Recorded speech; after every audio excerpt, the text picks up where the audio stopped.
ठीक है।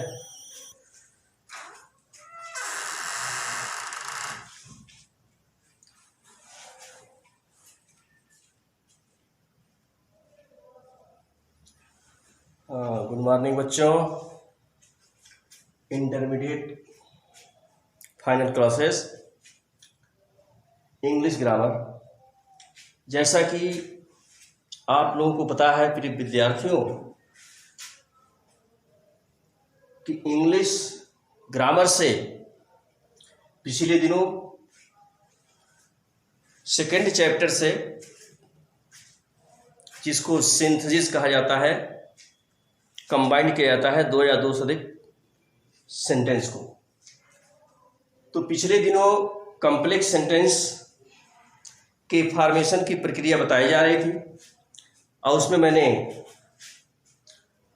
कुछ विधि बताया था कि किस तरह से दो या दो से अधिक सिंपल सेंटेंस को कंबाइन करके एक कॉम्प्लेक्स सेंटेंस बनता है। उसमें नाउन क्लास का प्रयोग करके मैंने बताया था, जिसमें दैट और व्हाट दो वर्ड आते हैं जिनसे नाउन क्लासेस बनती है। आज जो है मैं एडजेक्टिव क्लास का प्रयोग करके कॉम्प्लेक्स सेंटेंस फॉर्मेट करने की विधि बताने जा रहा हूं। Use of adjective class for making complex sentence. मिश्रित वाक्य बनाने के लिए एडजेक्टिव क्लास का प्रयोग। एडजेक्टिव क्लास क्या होता है? यह सेंटेंस में विशेषण का कार्य करता है और एडजेक्टिव क्लास ऐसे पार्ट्स ऑफ सेंटेंस होते हैं जो प्रिंसिपल क्लास के नाउन अथवा प्रोनाउन को क्वालिफाई करते हुए दो सेंटेंस को जोड़ते हैं। ये ध्यान देने की बात है। जब दो सेंटेंस आपको सिंपल सेंटेंस दिए जाते हैं जोड़ने के लिए, तो उसमें ये देखना होता है कि किस क्लास के अंतर्गत कौन से शब्द का इस्तेमाल हमें करके और कॉम्प्लेक्स सेंटेंस बनाना है। पहले तो प्रिंसिपल क्लास लिखा जाता है और प्रिंसिपल क्लास के बाद ये सबऑर्डिनेट क्लास लिखा जाता है। सबऑर्डिनेट क्लास तीन प्रकार की होती है, मैंने बताया था। Noun class, adjective class, adverb class.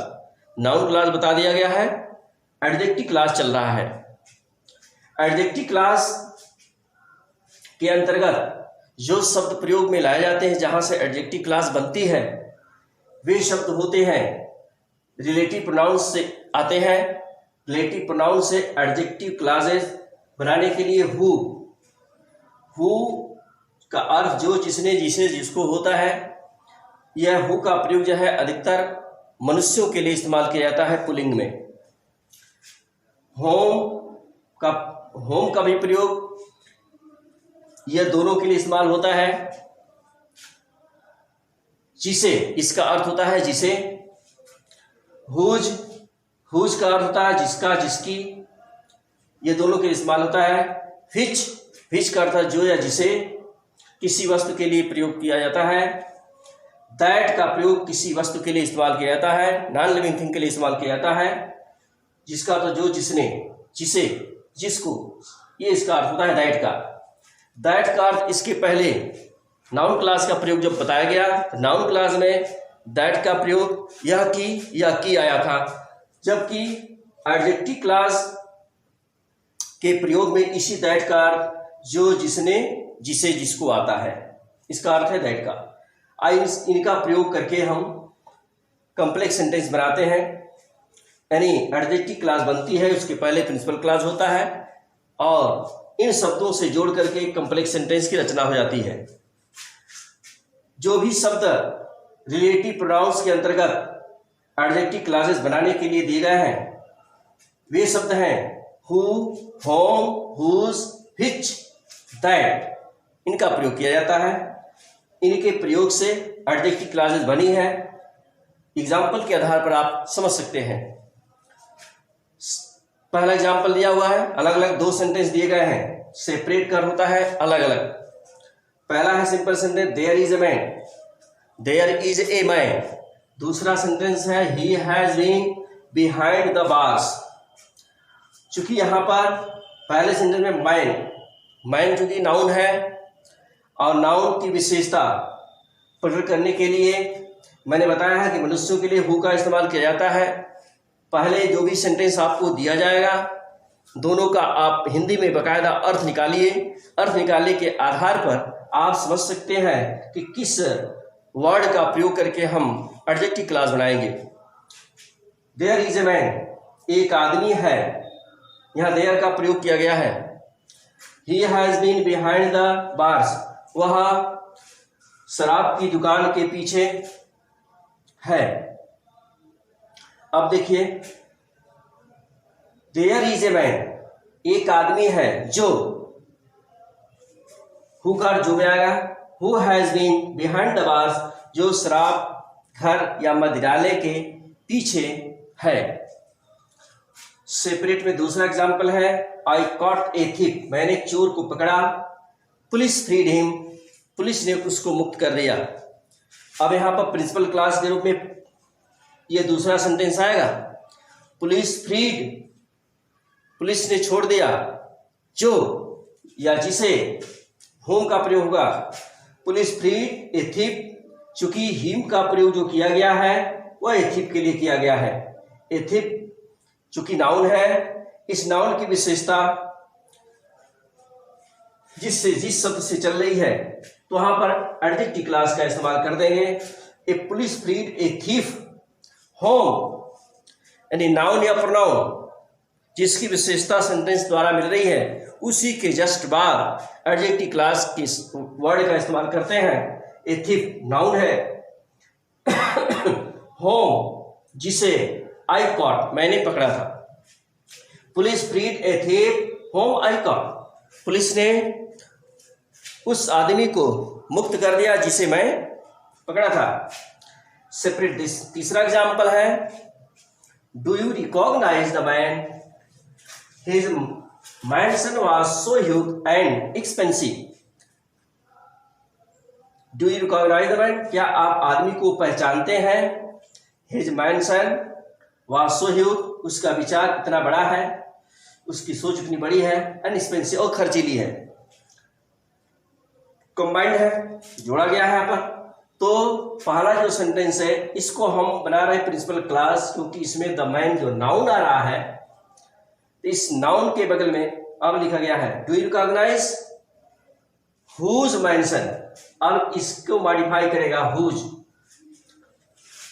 Do you recognise, क्या आप जानते हैं, हुज मेंशन जिसका विचार, जिसकी सोच, was so huge and expensive, इतनी विशाल, इतनी बड़ी और क्या है, खर्चीली है।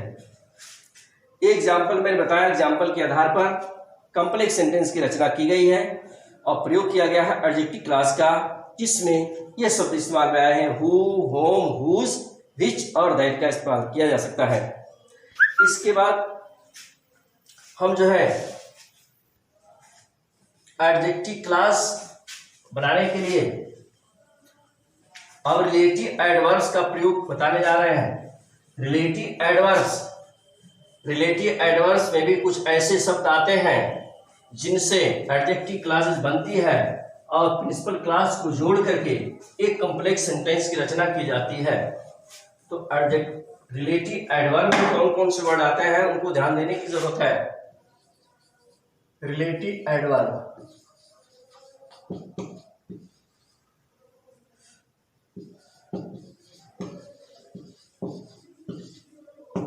रिलेटिव एडवर्ब्स क्रिया विशेषण।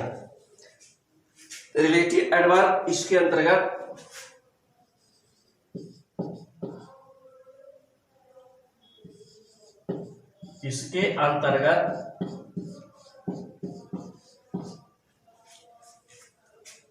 इसके अंतर्गत जो शब्द आते हैं, जैसे है पहला शब्द मैं लिख रहा हूं रिलेटिव एडवर्ब संबंधी।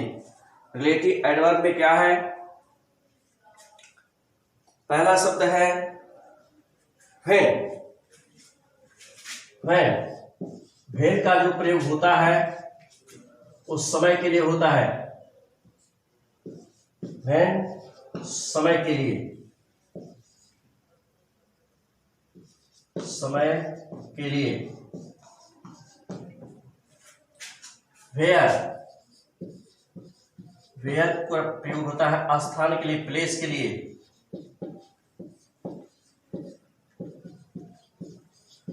प्लेस डिनोटिंग है। इसके बाद है वाई का भी प्रयोग आएगा।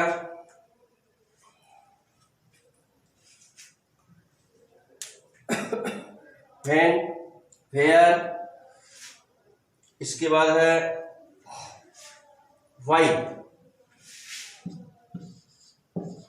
वाई जो है रीजन के लिए, कारण बताने के लिए, कारण के लिए वाई का इस्तेमाल किया जाता है। और इसके बाद है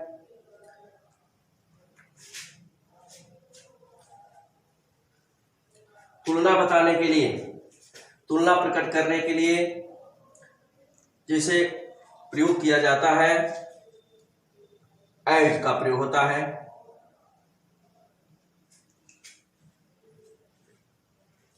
देन का प्रयोग होता है।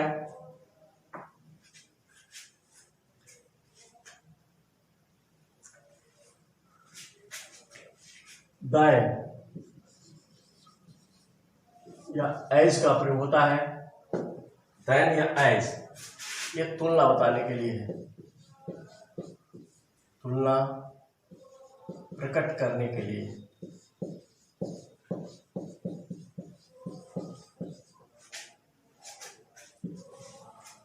ये है relative adverbs. When, where, why, that, as, ये होते हैं रिलेटिव एडवर्ब होते हैं। इनके आधार पर मैं कुछ एग्जाम्पल बता रहा हूं जिससे आप समझ करके कॉम्प्लेक्स सेंटेंस बना सकते हैं। एग्जाम्पल है सेपरेट में,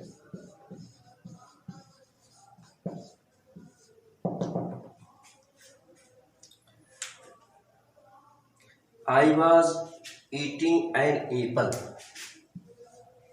I was eating an apple. I was eating an apple. दूसरा सेंटेंस इसमें है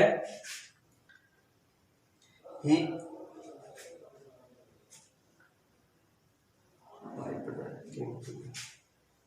my brother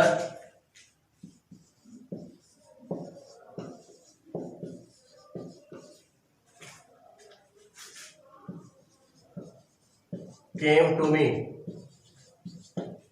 कंबाइन किया जाएगा।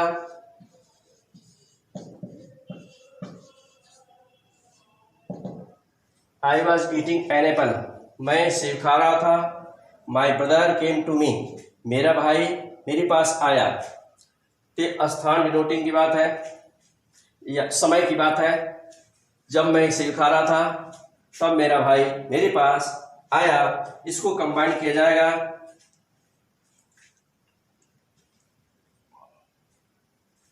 प्रिंसिपल क्लास के रूप में आप लिख सकते हैं when my brother came to me, इसको कंबाइन किया जाएगा। व्हेन पहले लिखा जाएगा when my brother, principal class में है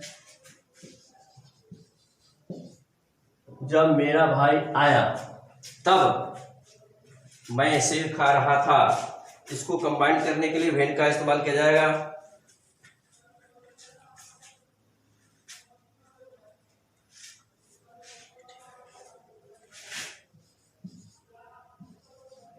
थोड़ा कामा लगा दें। I was eating an apple, यहां पर व्हेन का इस्तेमाल किया गया है रिलेटिव एडवर्ब। व्हेन जब मेरा भाई मेरे पास आया तब मैं सेब खा रहा था। ये है टाइम डिनोटिंग के लिए है, समय बताने के लिए है। दूसरा एग्जाम्पल मैं बता रहा हूं, सेपरेट में है।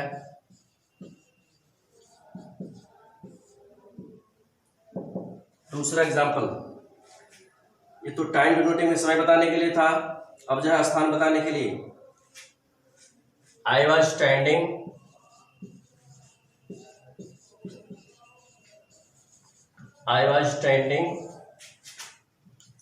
On the road. I was standing on the road. My father left me there. My father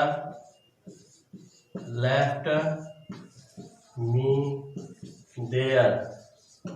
ध्यान दीजिए, I was standing on the road. मैं सड़क पर खड़ा था, मेरे पिता left me there, वहीं छोड़कर चले गए, वहीं छोड़ दिए। स्थान डिनोटिंग है, वहीं छोड़ दिए जहां मैं खड़ा था। My father left me where I was standing. इसको कंबाइन किया जाएगा वेयर का इस्तेमाल। I was standing on the road, या प्रिंसिपल क्लास इसको बना सकते हैं, कंबाइंड में है।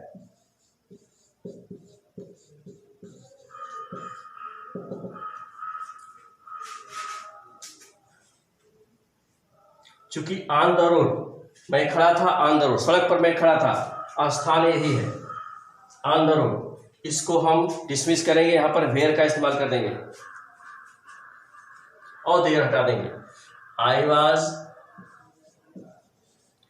स्टैंडिंग, आई वॉज स्टैंडिंग मैं खड़ा था, आई वॉज स्टैंडिंग नहीं, पूरा रहेगा on the road, on the road. इसको डिसमिस नहीं किया जाएगा, mistake. I was standing on the road, क्योंकि देयर के लिए वेयर का इस्तेमाल होगा, वेयर जहां my father left me. There नहीं लिखेंगे, डेयर को यहां डिसमिस करना है और उसके लिए वेयर का इस्तेमाल किया गया है। यह प्लेस के लिए, स्थान बताने के लिए है। एग्जाम्पल और है सेपरेट में।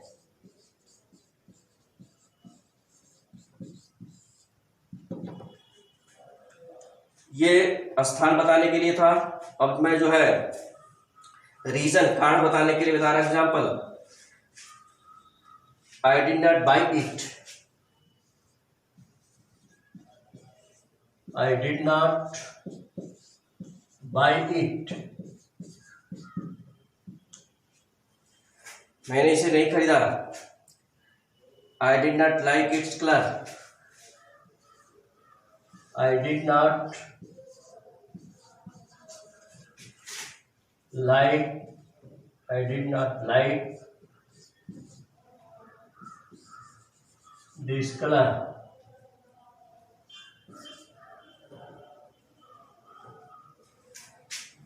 I did not like its color. इस कलर के स्थान पर है its color।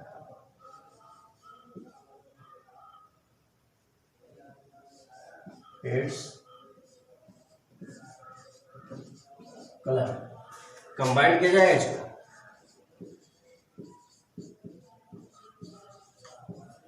I did not buy it, मैंने इसको नहीं खरीदा, इसे नहीं खरीदा। It did not like its color, इसका अपना रंग अच्छा नहीं है, पसंद नहीं है। I did not buy it, मैंने इसे नहीं खरीदा क्योंकि इसका रंग पसंद नहीं है। यहां पर लगा देंगे बिकॉज आ जाएगा, जो कारण बताने के लिए है। बिकॉज वाई के स्थान पर बिकॉज है।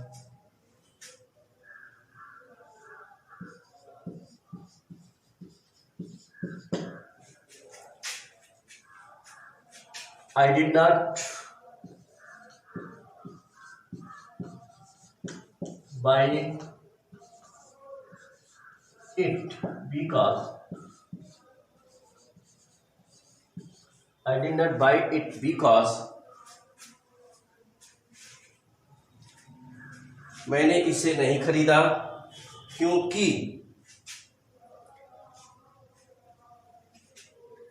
I did not like its color, इस रंग को मैं पसंद नहीं करता हूं।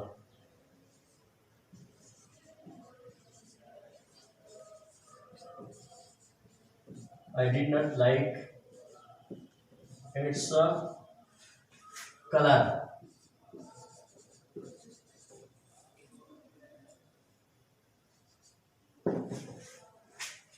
इस तरह से सेंटेंस बताए गए हैं। रिलेटिव एडवर्ब का प्रयोग करके दो या दो से दो सिंपल सेंटेंस को कैसे कंबाइन करके कॉम्प्लेक्स सेंटेंस बनाया जाता है। अब जो है एक आध एग्जाम्पल और बता रहे हैं, इसके बाद इस पर कुछ एक्सरसाइज आपको भेजी जाएगी जिसको आप अपने नोटबुक पर तैयार करिएगा, लिखिएगा।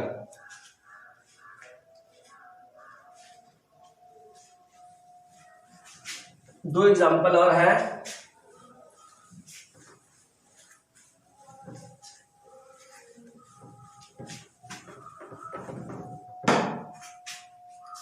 सेपरेट में है।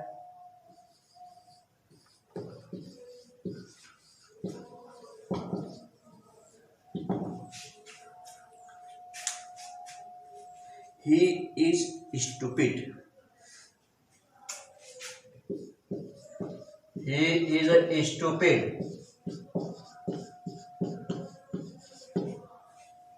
वह बेवकूफ है, वह मूर्ख है। He is equally lazy. He is equally lazy. वह मूर्ख है, वह आलसी के समान है, आलसी जैसा है। दोनों का प्रयोग होगा। वह आलसी भी है, मूर्ख भी है, दोनों है। कंबाइन में किया जाएगा comparison. He is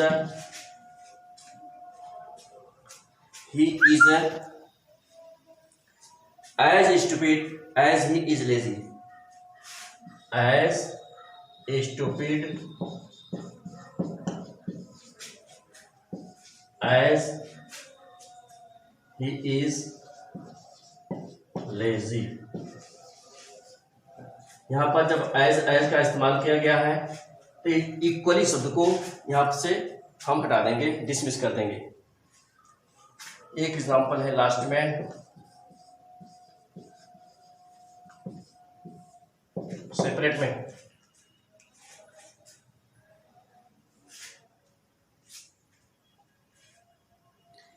It all ended.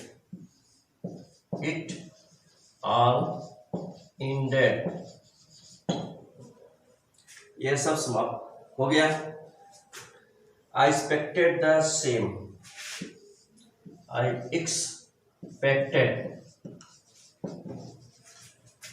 the same. मैंने ठीक ऐसा ही आशा किया या उम्मीद किया। कंबाइन कर देंगे इसको, कॉम्प्लेक्स सेंटेंस बनेगा। इसको कंबाइन किया जाएगा। इट ऑल एंडेड, या प्रिंसिपल क्लास में आएगा।